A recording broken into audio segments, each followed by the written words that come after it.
श्री चैतन्य चरितामृत आदि लीला अध्याय 5 भगवान नित्यानंद बलराम की महिमाएं। मैं उस सर्वोच्च भगवान श्री नित्यानंद प्रभु को नमन करता हूं जिनका ऐश्वर्य अद्वितीय और असीम है।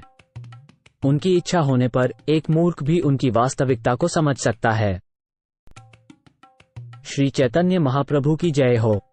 श्री नित्यानंद प्रभु की जय हो। श्री अद्वैत आचार्य की जय हो और श्री चैतन्य महाप्रभु के सभी भक्तों की जय हो। मैंने श्री कृष्ण चैतन्य की महिमा का वर्णन 6 छंदों में किया है। अब मैं 5 छंदों में भगवान श्री नित्यानंद की महिमा बखान करूंगा। पूर्ण पुरुषोत्तम श्री कृष्ण समस्त अवतारों के मूल हैं। भगवान बलराम उनके दूसरे शरीर हैं। वे दोनों एक ही रूप हैं। इनके शरीर में अंतर है। भगवान बलराम कृष्ण के पहले शारीरिक विस्तार, शरीर से निकले विग्रह हैं और कृष्ण की दिव्य लीलाओं में सहायता करते हैं। वे मूल भगवान कृष्ण नवद्वीप में श्री चैतन्य महाप्रभु के रूप में अवतरित हुए और श्री बलराम उनके साथ श्री नित्यानंद प्रभु के रूप में प्रकट हुए।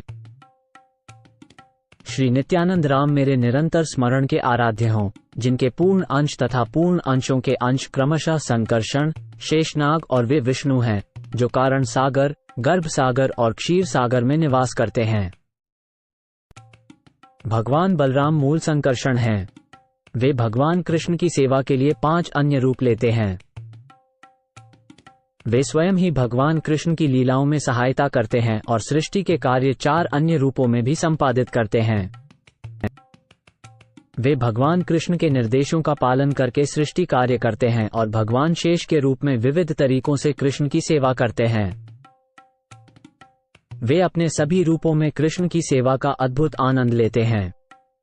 वे बलराम ही भगवान गौरसुंदर के साथी नित्यानंद प्रभु हैं। मैंने इस 7वें श्लोक का विवरण क्रमशः 4 और श्लोकों में किया है। इन श्लोकों से सारा संसार नित्यानंद प्रभु के विषय में सत्य को जान सकता है।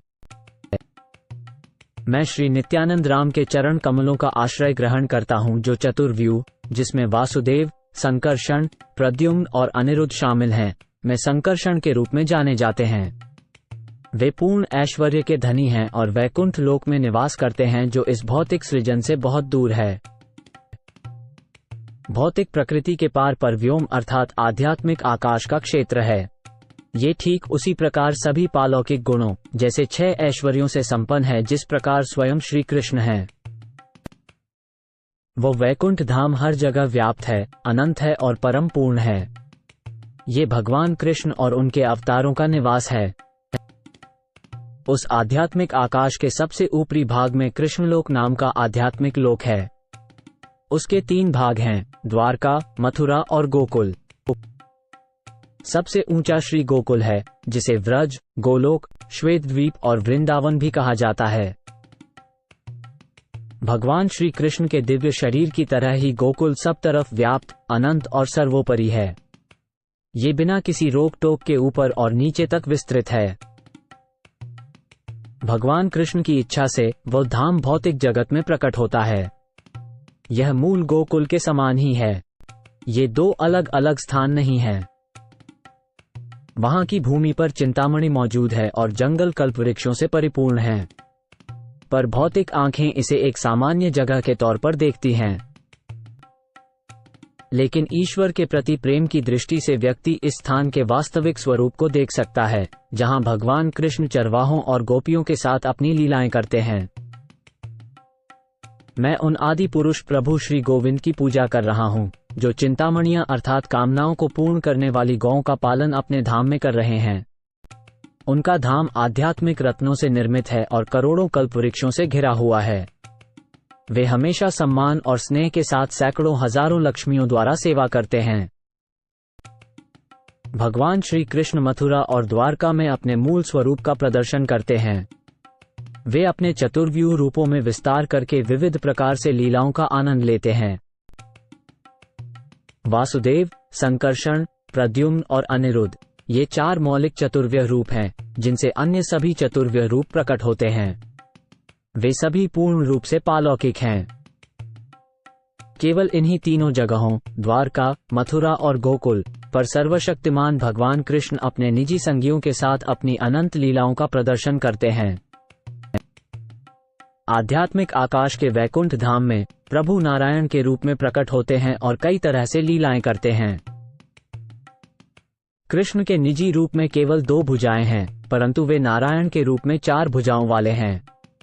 भगवान नारायण शंख, चक्र, गदा और कमल धारण करते हैं और वे अत्यंत ऐश्वर्यशाली हैं। श्री, भू और नीला नामक शक्तियां उनके चरणों की सेवा करती हैं। यद्यपि उनकी लीलाएं उनके स्वभाव के एकमात्र विशेष कार्य हैं, परंतु फिर भी वे अपनी निस्सीम कृपा के वशीभूत होकर पतित आत्माओं के लिए एक विशेष कार्य करते हैं। वे फिर से गिरने वाली आत्माओं को 4 प्रकार की मुक्ति, सालोक्य, सामीप्य, सारटी तथा सारूप्य प्रदान करके उनका उद्धार करते हैं। जिन्हें ब्रह्म साक्षात्कार प्राप्ति मुक्ति का प्राप्ति होती है, वो वैकुंठ लोक में प्रवेश नहीं पा सकते। उनका निवास वैकुंठ लोक से पृथक होता है। वैकुंठ ग्रहों के बाहर दीप्तिमान तेज का आकाश है, जिसमें भगवान कृष्ण के शरीर की चमकदार किरणें हैं। ये स्थान सिद्धलोक कहलाता है और यह भौतिक प्रकृति के बाहर होता है। यह आध्यात्मिक होता है, लेकिन इसमें आध्यात्मिक विविधता नहीं रहती है। यह उस समरूप प्रकाश के समान है जो सूर्य के चारों ओर देखा जा सकता है, लेकिन सूर्य के भीतर रथ, घोड़े और सूर्य देवता के अन्य ऐश्वर्य हैं। भगवान को पूर्ण रूप से समर्पित होकर कई लोग काम, क्रोध, भय या स्नेह के द्वारा अपने मन को भगवान में लगाकर पापमय कर्मों से दूर होकर भगवत धाम तक पहुंच चुके हैं। जहां ये कहा गया है कि भगवान के शत्रु और भक्त एक ही गंतव्य पर पहुंचते हैं, वहां इसका अर्थ है कि ब्रह्म और भगवान कृष्ण अंततः एक ही हैं। इसे सूर्य और सूर्य के प्रकाश के उदाहरण से समझा जा सकता है, जिसमें ब्रह्म सूर्य के प्रकाश के समान है और स्वयं कृष्ण सूर्य के समान है। इस प्रकार परमव्योम में आध्यात्मिक शक्ति के अंदर अनेक प्रकार की लीलाएं होती हैं। वैकुंठ लोकों के बाहर प्रकाश का वैयक्तिक प्रतिबिंब प्रकट होता है। वो निर्विशेष ब्रह्मतेज केवल भगवान की प्रकाशमय किरणों से निर्मित है। जो सायुज्य मुक्ति के योग्य होते हैं, वे उस तेज में विलीन हो जाते हैं। अज्ञान क्षेत्र, भौतिक ब्रह्मांड के परे सिद्धलोक का क्षेत्र स्थित है। वहां पर सिद्ध लोग ब्रह्मानंद में मग्न रहते हैं। भगवान द्वारा मारे गए राक्षस भी उसी क्षेत्र को प्राप्त करते हैं। उस परव्योम में नारायण के चारों ओर द्वारका के चारों ओर के द्वितीय विस्तार रहते हैं। द्वितीय चतुर्व्यूह में वासुदेव, संकर्षण, प्रद्युम्न और अनिरुद्ध शामिल हैं। वे विशुद्ध रूप से दिव्य हैं। वहां परमधाम में बलराम का साकार स्वरूप, जिसे महासंकर्षण के नाम से जाना जाता है, आध्यात्मिक ऊर्जा का आधार है। वे मूल कारण यानी सभी कारणों के कारण हैं। आध्यात्मिक शक्ति की एक क्रिया को शुद्ध सत्व के रूप में बताया गया है। इसमें सारे वैकुंठ धाम शामिल हैं। सारे 6 ऐश्वर्य आध्यात्मिक हैं। आप इसे निश्चित रूप से जान लें कि यह सब वास्तव में सच्चिदानंद के ऐश्वर्य का ही प्रकटीकरण है।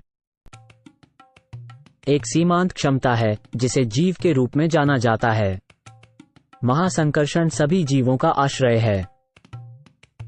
संकर्षण पुरुष का मूल आश्रय है, जिससे ये संसार बना है और जिसमें ये लीन हो जाता है।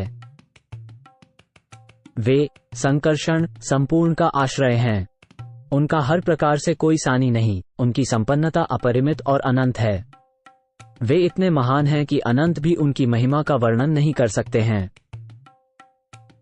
वे दिव्य शुद्ध सत्वों के स्वामी संकर्षण, नित्यानंद बलराम के एक अंश विस्तार हैं। मैंने 8वें श्लोक का संक्षिप्त सार दिया है। अब कृपया ध्यानपूर्वक सुनें, क्योंकि मैं 9वें श्लोक की व्याख्या कर रहा हूं। मैं श्री नित्यानंद राम के चरणों में पूर्ण नमन करता हूं, जिनके अंश रूप में कारण सागर में लेटे हुए कारणोदक्षाई विष्णु आदि पुरुष हैं, माया के पति हैं और समस्त ब्रह्मांडों के आश्रय हैं। वैकुंठ लोकों के बाहर अवैयक्तिक ब्रह्म का तेज है और उस तेज से परे कारणार्णव या कारण सागर है। वैकुंठ के आसपास पानी का विशाल भंडार है, जिसका कोई अंत नहीं है, जिसे मापा नहीं जा सकता है और जिसकी कोई सीमा नहीं है। वैकुंठ में मौजूद पृथ्वी, जल, अग्नि, वायु और आकाश सभी आध्यात्मिक हैं। वहां भौतिक तत्व नहीं मिलते हैं। कारण सागर का जल, जो मूल कारण है, इसलिए आध्यात्मिक है। पवित्र गंगा, जो उसकी एक बूंद है, पतित आत्माओं को शुद्ध करती है। उस सागर में भगवान संकर्षण का एक पूरा अंश निवास करता है। प्रथम पुरुष के रूप में जाने जाते हैं, जो संपूर्ण भौतिक शक्ति के सृष्टा हैं। समस्त ब्रह्मांडों के कारण और प्रथम पुरुष अवतार के रूप में वे माया पर अपनी दृष्टि डालते हैं। माया शक्ति कारण सागर से परे वास करती है।